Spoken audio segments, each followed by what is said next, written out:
A young man, desperate for work, is hired by a mysterious, wealthy merchant.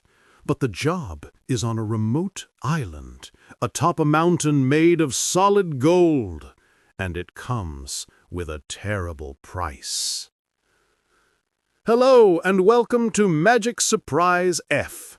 Today, we invite you to a strange and distant island for a thrilling Russian fairy tale of greed, magic, and sweet revenge.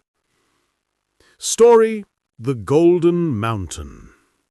Once upon a time, a merchant's son had too much fun spending money, and the day came when he saw himself ruined. He had nothing to eat, nothing to drink. He took a shovel and went to the marketplace to see if perchance somebody would hire him as a worker. A rich, proud merchant worth many, many thousands came along in a gilded carriage. All the fellows at the marketplace, as soon as they perceived him, rushed away and hid themselves in the corners. Only one remained, and this one was our merchant's son. "Dost thou look for work, good fellow? Let me hire thee," the very rich merchant said to him.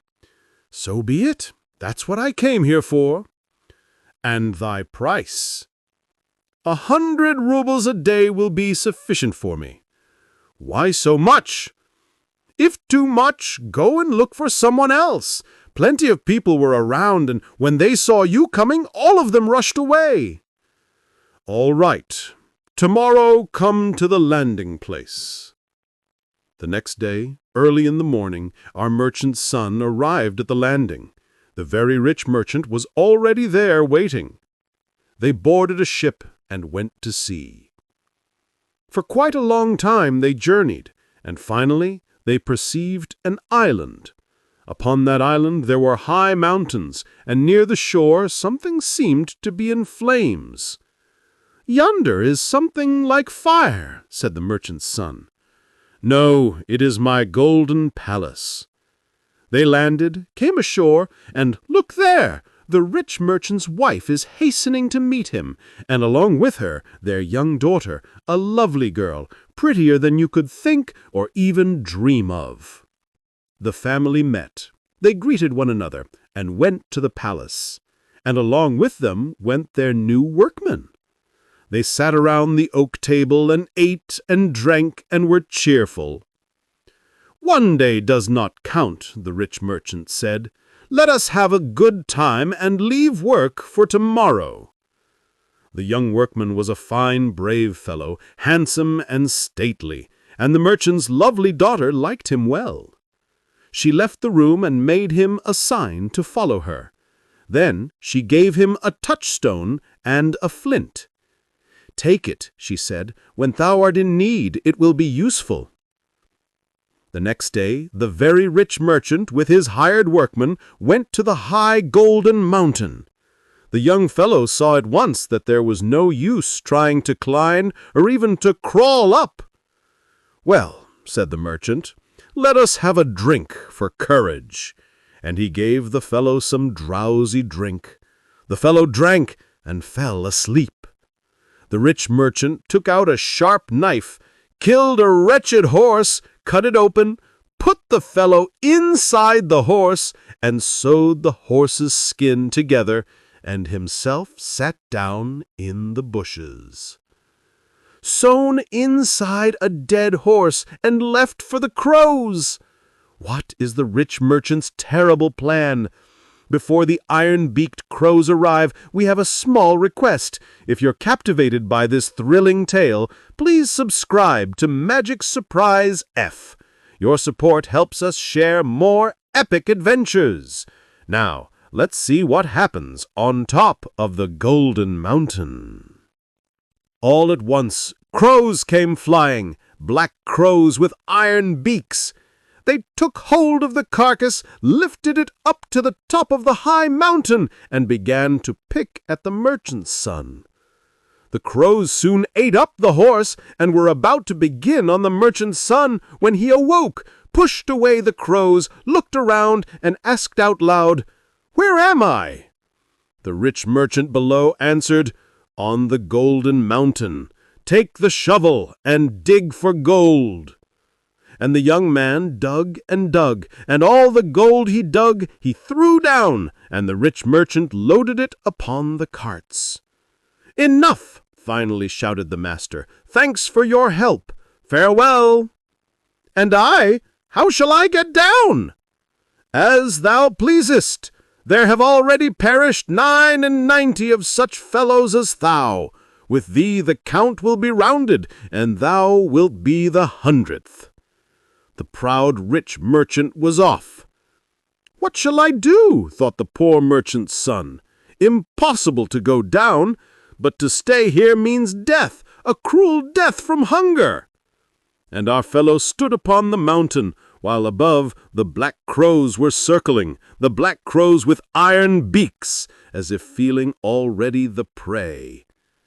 The fellow tried to think how it all happened, and he remembered the lovely girl and what she said to him when giving him the touchstone and the flint. She remembered how she said, "Take it, when thou art in need, it prove useful." I fancy she had something in mind. Let us try.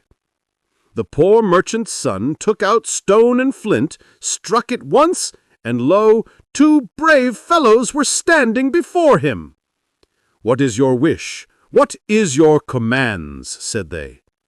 "Take me from this mountain down to the seashore." And at once the 2 took hold of him and carefully brought him down. Our hero walks along the seashore. See there, a vessel comes sailing near the island. "Ahoy, good people, take me along!" "No time to stop," and they went sailing by. But the winds arose, and the tempest was heavy. "It seems as if this fellow over there is not an ordinary man. We had better go back and take him along," decided the sailors. They turned the prow toward the island, landed, took the merchant's son along with them, and brought him to his native town. It was a long time, or perhaps only a short time after, who could tell, that one day the merchant's son took again his shovel and went to the marketplace in search of work. The same very rich merchant came along in his gilded carriage, and, as of old, all the fellows who saw him coming rushed away. The merchant's son remained alone. "Will you be my workman?"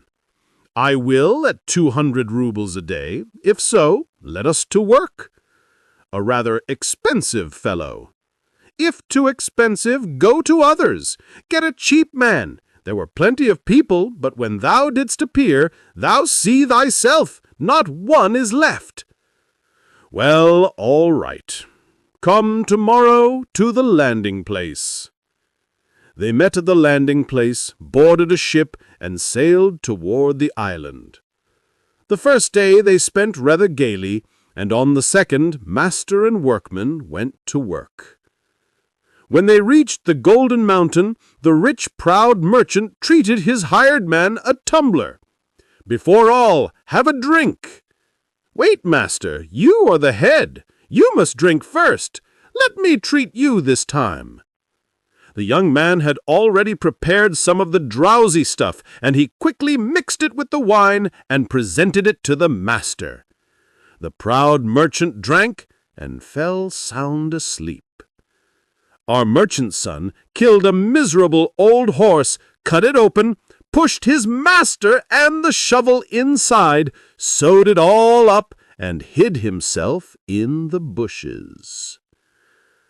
All at once black crows came flying, black crows with iron beaks.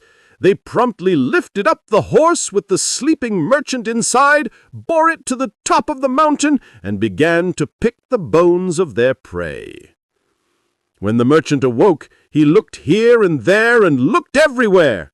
"Where am I?" "On the Golden Mountain. Now, if you are strong after your rest, do not lose time. Take the shovel and dig. Dig quickly, and I'll teach you how to come down."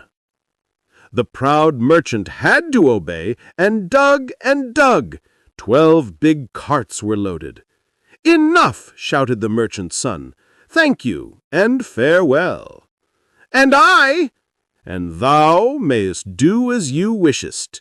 There are already 99 fellows perished before you. With yourself there will be 100. The merchant's son took along with him the 12 heavy carts with gold, arrived at the golden palace, and married the lovely girl. The merchant's daughter became mistress of all her father's wealth, and the merchant's son with his family moved to a large town to live. And the rich merchant, the proud rich merchant, he himself, like his many victims, became the prey of the black crows with iron beaks. Well, sometimes it happens just so. And so the cruel merchant met the same fate he had planned for so many others, and the clever merchant's son found justice and his fortune. We hope you enjoyed this thrilling Russian fairy tale, The Golden Mountain. If you love epic tales of adventure, magic, and clever heroes, please support our channel by subscribing to MagicSurprise F. Remember to click the bell icon so you're notified of all our new stories. A like, a comment, and a share with your friends and family would mean the world to us. Let us know what you thought of this exciting tale of revenge. Thank you for listening, and we'll see you again with another Fairy Tales and Short Stories for Children.